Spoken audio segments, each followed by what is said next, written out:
आज के सहयोग समाचार के एक और नए दिन में तो आज जो न्यूज़ हम लोग डिस्कस करने वाले हैं एज़ यूजुअल हमेशा जैसे कल की तरह कल का न्यूज़ हम लोग डिस्कस करते हैं। तो पहला आर्टिकल इम्पॉर्टेंट आर्टिकल जो है वो कल से मैंने दो नया सेक्ट ऐड किया था कि एक तो हम लोग न्यूज़ डेज़ और एक जोग्राफिकल एरिया। तो पहले हम लोग आज का कल का डे देखते हैं कि कल हम लोग ने कौन सा इम्पॉर्टेंट डे सेलिब्रेट या कह सकते हैं उसको ऑब्ज़र्व किया था। कल इम्पॉर्टेंट डे था, बहुत अजीब है सुनने में, लेकिन था कल mosquito day, world mosquito day. और इसका सिग्निफिकेंस अगर जो आपके दिमाग में आएगा क्वेश्चन कि वर्ल्ड मॉस्कीटो डे हम लोग क्यों सेलिब्रेट कर रहे हैं, तो इसके पीछे इम्पॉर्टेंस यही है कि इसी दिन 1897 में सर रोनाल्ड रोस एक कह सकते हैं बायोलॉजिस्ट और साइंटिस्ट, उन्होंने मलेरिया का खोज किया था, वो भी किस में, फीमेल एनोफिलीज मॉस्कीटो में।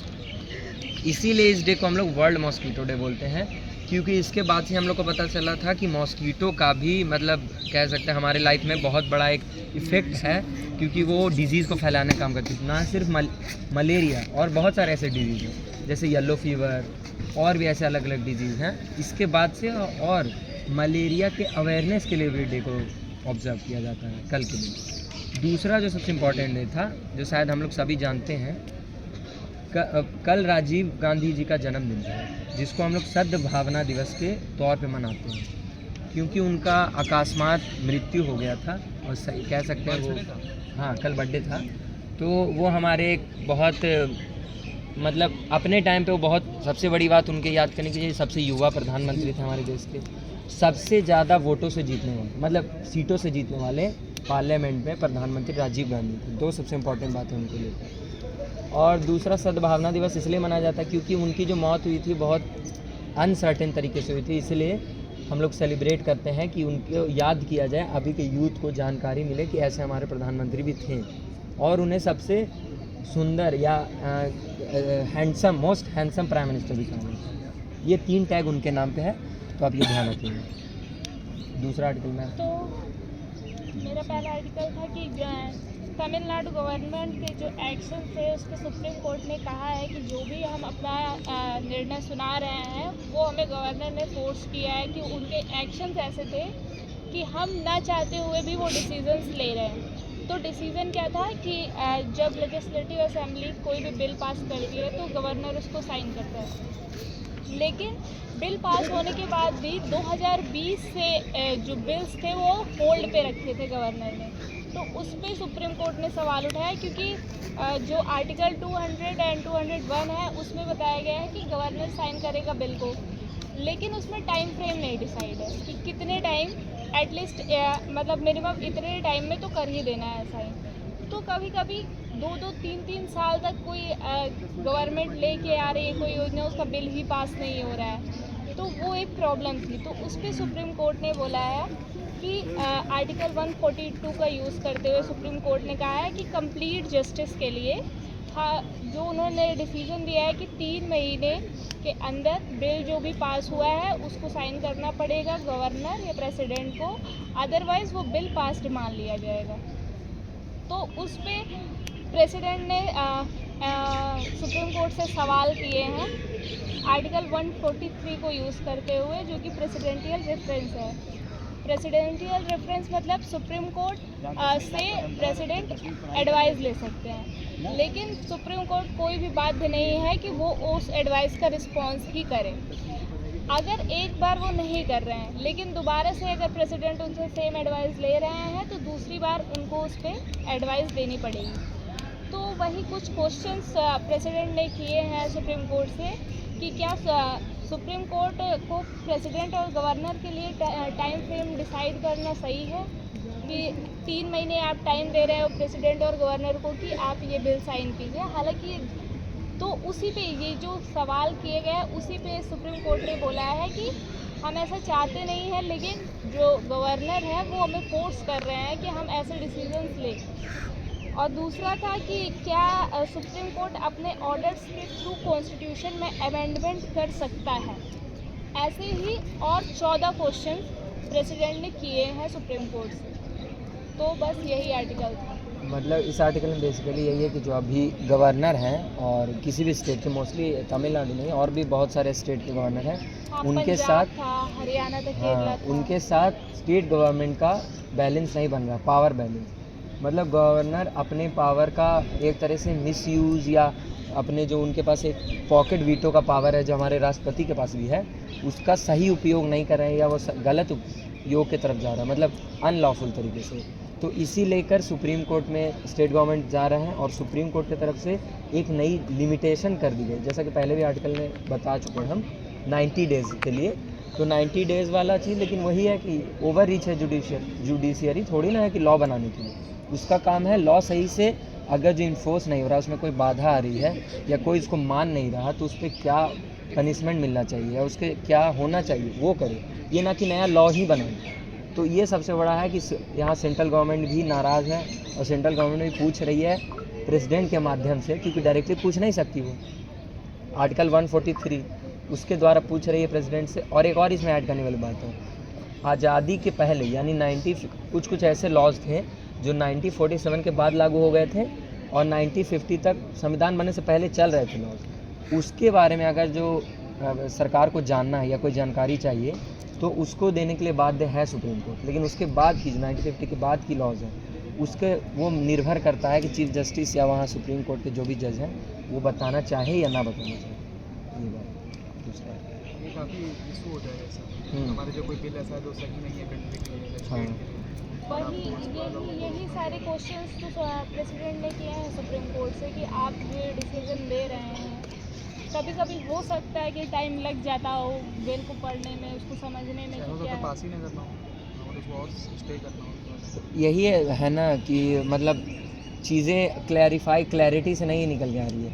मतलब स्टेट गवर्नमेंट क्या पता कोई ऐसा बिल लेके आए जो वाकई में अच्छा ना हो, या ये दिक्कत ये है कि सारे बिल को वो रोक रहे हैं। जैसे एक दो रोके तो चले भाई, आप एक दो चीज़ गलतियाँ, लेकिन सारे पॉलिसीज़ जो उनकी आ रही है पास हो जा रही है, लेकिन आपके पास आके अटक जा रहा है। पहले तो विधानसभा से पास करो और जो मतलब ये इशू उस स्टेट में आ रहा है जहाँ पे हमारे जो गवर्नर है हाँ, वो किसी और पार्टी का है, हाँ, सरकार हाँ, चेंज हो गई। नहीं गवर्नर तो कोई पार्टी का नहीं है, लेकिन बट मतलब होता है ना कि बायसनेस होती है, जैसे एलजी जो है मनोज सिन्हा वो बीजेपी लीडर है, अब वो वहाँ पे ट्रीट कर रहे हैं, लेकिन जो वहाँ पे कांग्रेस कश्मीर की वो पार्टी और मतलब अगर जो ज़्यादातर आपने सही मुद्दा उठाया कि मतलब है कि यही स्टेट गवर्नमेंट जो है वो कोई और पार्टी की है या कोई और आइडियोलॉजी की है, और अगर सेंट्रल गवर्नमेंट हमारा बेसिकली अलग आइडियोलॉजी की, उन लोग में आइडियाज़ में मिसमैच हो रही है और इनडायरेक्टली वो गवर्नर से वहाँ रूल कर रहे हैं। जैसा कि आप लोग इसका एग्जांपल ले सकते हैं, केरला में जब communist party of India rule में आई, पहली बार इतिहास में एक चीज़ ध्यान रखने वाली बात है कि कहीं पे communist government by democratic method से पार्टी रूल में आई थी, वो केरला में हुआ था। और इसके बाद राजीव गांधी शायद उस टाइम पावर में थे, तो उन्होंने देखा अरे ये तो कम्युनिस्ट पार्टी आ गई यहाँ, क्योंकि चाइना में कम्युनिस्ट पार्टी कोई अच्छा कुछ तो कर नहीं रहा था। फिर जहाँ जहाँ भी कम्युनिस्ट पार्टी आई है पावर में, कुछ अच्छा ऐसा की नहीं है, तो हमारे गवर्नमेंट डर गई और उसको वो चीज़ का अपना पावर उपयोग की गवर्नर के द्वारा स्टेट इमरजेंसी, और वहाँ की सरकार को गिरा दी। नहीं 1952 में नहीं, स्टेट इमरजेंसी केरला में आई थी, वो बहुत बाद की बात है। शायद उस टाइम पे कम्युनिस्ट गवर्नमेंट कौन था ये नहीं याद आ रहा, आप सर्च कर लीजिए। हाँ NCERT के बुक में है, कोने में ऐसा बनाया हुआ। मेरे हिसाब से ये सही है, क्योंकि अगर 90 दिन से ज़्यादा क्या ही आप पढ़ रहे हैं। लेकिन यही है ना कि आप कैसे बनाएं। मेन बात ये है कि हमारे स्टेट जो कॉन्स्टिट्यूशन उसने डिवाइड कर रखा है तीनों विभाग। हाँ, जो एडमिनिस्ट्रेटिव ब्लॉक है वो लॉज को इम्प्लीमेंट कराने को वर्क करता है, जैसे हाँ, एग्जीक्यूटिव एग्जीक्यूट कराने के लिए डीएसपी अगर इलीगल वर्क होता है हाँ, और लॉज बनाने के लिए पार्लियामेंट। तो अगर इन तीनों के कामों में हस्तक्षेप किया जाए तो इसके लिए कोई और हर बार सुप्रीम कोर्ट कर रही है। दिक्कत ये है कि हर बार करे, दिल्ली में लेके अभी नया लॉ निकाल दिया, पहले भी क्रैकर्स को लेके हर साल निकालती है वो अपनी तरफ से कि बैन ही कर दी है, और उसमें कर भी नहीं सकता क्योंकि सुप्रीम कोर्ट के पास एक आर्टिकल का बहुत बड़ा पावर है, उसको कहते हैं बाहुबली आर्टिकल 142, कंप्लीट जस्टिस। देश के कोई भी कोने में कुछ भी हो रिलेटेड, वो उस मुद्दे को अपने उठा के खुद से कर उस पर वर्डिक्ट दे सकती है। ऐसा नहीं कि कोई फाइल करेगा केस तभी, सुप्रीम कोर्ट के पास पावर है। मतलब उसके अगर संज्ञान में आ गया तो हाँ, संज्ञान नहीं दिया। अगर जो चीज़ें देख रही है कि सुप्रीम कोर्ट कोई कुछ कर नहीं रहा, वहाँ से इलीगल हो रही है, तो उसको उठाएगी केस को, फिर उस पर जांच करेगी और अपना बयान सुनाएगी, उसको करना पड़ेगा। ये तो एक ऐसा अच्छा प्रोस्पेक्ट है, बट हाँ, हमारे संविधान निर्माता अच्छे प्रोस्पेक्ट से बनाए थे, लेकिन वो जानते नहीं थे कि हम इस तरह से इसका मिसयूज़ करेंगे या इस तरह से अलग से तरीके से इसका यूज़ करेंगे। यही यहाँ लिमिटेशन निकल इससे फ्यूचर में सर ओवररीच का भी खतरा है कि ओवररीच हो सकता है, हो ही रहा है ओवररीच। ओवररीच अभी और ओवररीच ये है कि आज तक के इतिहास में अभी तक तो ऐसा नहीं हो जुडिशरी कहीं का पावर ली है, क्या पता इस देश का पावर जुडिशरी के हाथ में चला जाए। और अगर जो इस तरह से देखा जाए तो अभी देखा जाए इनडायरेक्टली कि हम लोग पुलिस ऑफिसर को एक तरह से ड्यूटी के बाद, चलो वो पुलिस ऑफिसर नहीं है, लेकिन एक वकील ऑन पूरे टाइम वो वकील ही रहता है, वो लॉज उनके दिमाग में है, वो कानून, और कानून का सही जिसके पास जो ज्ञान होता है उसका खिलवाड़ भी वही करता है। तो ये बात है, ये दिक्कतें हैं। कुछ दिन पहले आर्टिकल पढ़ा था वो जो इसमें सुप्रीम कोर्ट के जो मतलब जो जजेस बन रहे हाँ, हैं, इलाहाबाद हाई कोर्ट वाला भी मैटर निकल गया वो है। तो ठीक है, जजेस बन रहे हैं उनको मतलब हम लोग को इन्फॉर्मेशन दीजिए, वे क्या है, मतलब किस तरीके से क्राइटेरिया क्या है? क्राइटेरिया है ये सुप्रीम कोर्ट के कोई भी जज को चुनने का, पहले चीफ जस्टिस ऑफ इंडिया रहेंगे, फिर 2 मिनिस्टर्स रहेंगे, एक रहेंगे। मतलब उसमें पारदर्शिता रहेगी कैसे चुना जा रहा है और किस बेसिस पे, तो इसके ऊपर उन्होंने जो मना कर दिया था बताने से, तो ये अगर बिल से मतलब पहली बात तो जुडिशरी डेमोक्रेटिक ही नहीं, हम लोग आप लोग कभी चुन ही नहीं रहे, और वो सबसे बड़े लॉयर, तो मैं कह रहा हूं, जैसे बीसीसीआई आरटीआई मांग की जा रही है, हाँ, हाँ। इसी तरह अगर सुप्रीम कोर्ट से मांगे जाए कि आपके जजेस जो बन रहे हैं वो किस बेसिस पे बन रहे हैं? वहाँ भी तो देखा जा रहा है। कि जो जजेस के मतलब वो लड़के हैं या पोते हैं उनको जजेस बनाया जा रहा है, हाई कोर्ट या सुप्रीम कोर्ट, ऐसे तादाद बहुत ज़्यादा है, 60-70% जजेस जो वो हाँ। जजेस की फैमिली से बिलोंग करते हैं। नेपोटिज्म तो वहाँ पे बहुत भरा nepotism हुआ चल रहा है, है, तो और इसी नेपोटिज्म के खिलाफ इंदिरा गांधी हर चीज़ गलत नहीं की, इसी नेपोटिज्म के खिलाफ उन लोगों ने अपने मनोनीत किया था कि मेरा चीफ जस्ट होगा जो सुप्रीम मतलब जो गवर्नमेंट को आइडियाज़ को करती है। तो एक लाइन चलता है, मतलब ऐसा कोई क्राइटेरिया नहीं है, लेकिन जो सबसे सीनियर मोस्ट जज होते हैं वही चीफ जस्टिस ऑफ इंडिया बनते हैं। जैसे मान लीजिए कोई केस आया, अगर उसमें चीफ जस्टिस ऑफ इंडिया पे बेंच कर रहे हैं, अगर 5 बेंचेस हैं, तो अगर चीफ जस्टिस का डिसीजन अगर सपोर्ट में, तो क्या सब मजबूरी है सबको करना ही पड़ेगा? नहीं, ऐसा नहीं। Voting majority chief justice of India के हाथ में सबसे बड़ी पावर है, बेंच क्रिएट वही कर सकते हैं। तो अपने साथ जो 4 हाँ, अगर जो कोई बड़ा मुद्दा है तो बेंच वही क्रिएट करेंगे, और दूसरा 2-3 और पावर है सबसे बड़ी। सबसे पहली बात की दूसरा वो अपॉइंटमेंट करते हैं जज का, और फिर और भी काफ़ी सारे पावर है जो सिर्फ उनके पास है, लेकिन ये नहीं उनका वोट भी एक ही मायने रखेगा इस देश में। कहीं किसी भी बेंच में अगर जो वो एक तरफ है तो ऐसा नहीं कि उनका अल्टीमेट पावर हो कि बोले। हाँ, वो अलग बात है कि वो CJI है तो वहाँ उनका कोई अपना ट्रैप चलता हो सुप्रीम कोर्ट में, वो हमको नहीं पता ना, वो वहाँ के CJI है। क्योंकि हमारे यहाँ होता है एक चाटुकारिता वाली कि भाई सर सबसे ऊपर हैं तो उनको थोड़ा सही खुश रखा जाए, ये हो भी सकता नहीं भी हो सकता, इसमें हमारे कंफर्म नहीं है। लेकिन हाँ, legal on the basis of legality वो एक ही वोट है, और उसमें कोई उसमें दोहराई नहीं है। दूसरा आर्टिकल है कि अभी जो इंडिया और चाइना के रिलेशंस अच्छे हो रहे हैं, तो उस पर चाइना ने एक ट्वीट किया जिसमें वो कहते हैं कि इंडिया ने ताइवान को वन चाइना पॉलिसी के अंदर मान लिया है, मतलब ताइवान को चाइना का पार्ट मान लिया है। तो उस पर हमारे फॉरेन मिनिस्टर ने वापस से ट्वीट किया कि शायद फ्रेजेस पढ़ने में कुछ दिक्कतें आई हैं, ऐसा कुछ नहीं है। अभी हम ये नहीं मान रहे हैं कि ताइवान चाइना के अंडर आता है। तो पहले इंडिया ताइवान को चाइना का पार्ट ही मानता था।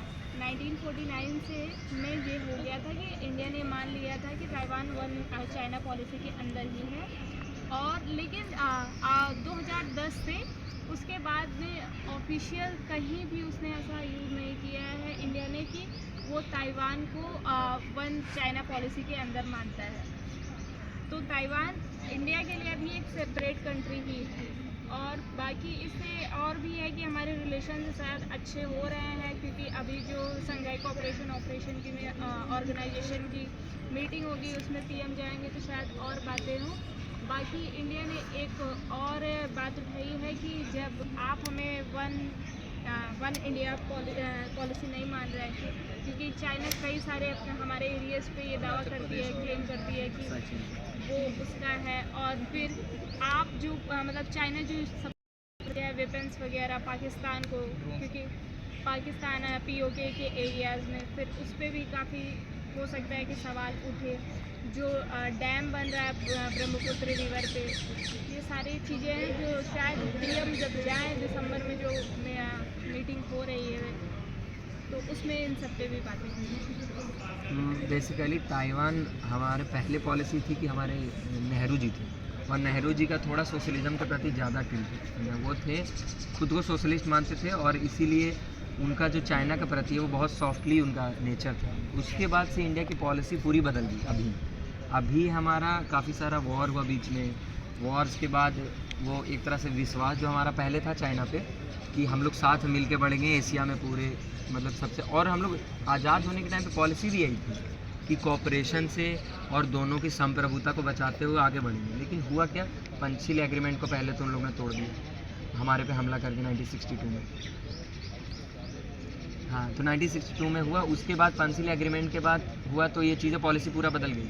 पॉलिसी बदलने के बाद लेकिन ताइवान, अब पहले था कि वो ताइवान मैन्युफैक्चरिंग में नहीं था इतना आगे, अब है कि इंडिया के पास और ऑप्शन आ गए कि अगर जो ताइवान को हम सेपरेट कंट्री ना मान के चाइना का पार्ट मान लें तो क्या पता यूएस नाराज़ हो जाए और ताइवान खुद नाराज़ हो जाए, तो हमारे से जो उनसे अपना उनके बायलेटरल ट्रेड है वो रुक जाए और हमारा उनसे बहुत बड़ा संबंध में घाटा है। तो वो देख रही है। कहना चाहूँगा अभी ऐसा कुछ चाइना ने किया नहीं है कि सीधा ताइवान को इंडिया सपोर्ट ना करके और उनको मतलब इतना उन्होंने, हाँ, हमेशा वो इंडिया एंटी ही रहा है, तो अभी उन्होंने कुछ ऐसा हम लोग को हेल्प ना किया ना, अगर फ्रेंडशिप बेटर हो रही है मतलब अगर रिश्ते अच्छे हो रहे तो अच्छी बात है। लेकिन अभी बहुत बड़ा जो परेशानी हमारे सामने टैरिफ्स का है और टैरिफ से टैकल करने के लिए चाइना ही हमारे पास बहुत बड़ा एक ऑप्शन है। तो हमको इस चीज़ को भी लेके चलना है ना। तो चाइना से ऑयल तो नहीं ला सकते, ऑयल ला सकते हैं, उनके पास ऑयल भी है, ला सकते हैं, लेकिन मिडिल ईस्ट से ऑयल तो मोस्टली मिडिल ईस्ट से। रसिया को छोड़ेंगे तो नहीं ना, टैरिफ हो जाएगा। हाँ, रशिया को छोड़ेंगे नहीं, लेकिन नहीं, आर्टिकल में काफ़ी दिन पहले एक बात और राइटर ने लिखी थी कि